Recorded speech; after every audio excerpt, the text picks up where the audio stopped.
என்னடா சொல்கிறீங்க? நம்ம பிரதீப் ரங்கநாதன் அவர்கள் ப்ரொடியூசராக மாறுறாரா? இந்த நியூஸை கேட்டோன்னே நானே வந்து பார்த்தீங்கன்னா பயங்கரமாக ஷாக் ஆனேன் அப்படி தான் சொல்லியாகணும். ஸோ ஸ்டார்டிங்லேருந்து பார்த்தீங்கன்னா டேரக்டராக ஒரு புதிதாக ஒரு அவதாரம் எடுத்து நம்ம தமிழ் சினிமா இண்டஸ்ட்ரிக்குள்ளே வந்தார். அதுக்கப்புறமா ஹீரோவாக மாறினார். இப்போ ஹீரோலேருந்து ப்ரொடியூசராக மாறுறாரு அப்படி தான் சொல்லியாகணும். ஸோ எஸ், நம்ம பிரதீப் ரங்கநாதன் அவர்களுடைய முதல் ப்ரொடக்ஷன் டீம் கீழே என்ன படம் வரப்போகுது அப்படின்னா, அவரோட அசிஸ்டன்ட் டேரக்டர் வந்து புதிதாக வந்து ஒரு படம் வந்து எடுக்க போகிறாரு.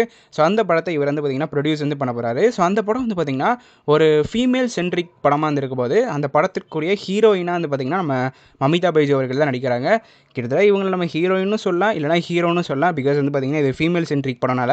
அது மட்டும் இல்லாமல் நம்ம டிராகன் படத்தினுடைய டேரக்டரான அஸ்வத் மணிமுத்து அவர்கள் வந்து பார்த்திங்கன்னா இந்த திரைப்படத்தில் ஒரு இம்பார்ட்டண்டான ரோல் வந்து ப்ளே பண்ண போகிறார் அப்படிங்கிற தகவல் வந்து கிடச்சிருக்கு. ஸோ எத்தனை பேர் இந்த திரைப்படத்திற்காண்டி வெயிட் பண்ணிட்டுருக்கீங்க? நம்ம பிரதீப் ரங்கநாதன் அவர்கள் ஃபஸ்ட் டைம் ப்ரொடக்ஷன் டீம் ஆரம்பித்து ப்ரொடியூஸும் படம் வந்து பண்ண ஆரம்பிச்சிருக்காரு. இதை பற்றின உங்களுடைய கருத்துக்கள் என்னங்கிறத மறக்காம கீழே இருக்கிற கமெண்ட் பாக்ஸில் பதிவு பண்ணி போங்க. அடுத்த ஷார்ட்ஸில் சந்திக்கும் வரை நான் உங்களின் கே. நன்றி, வணக்கம்.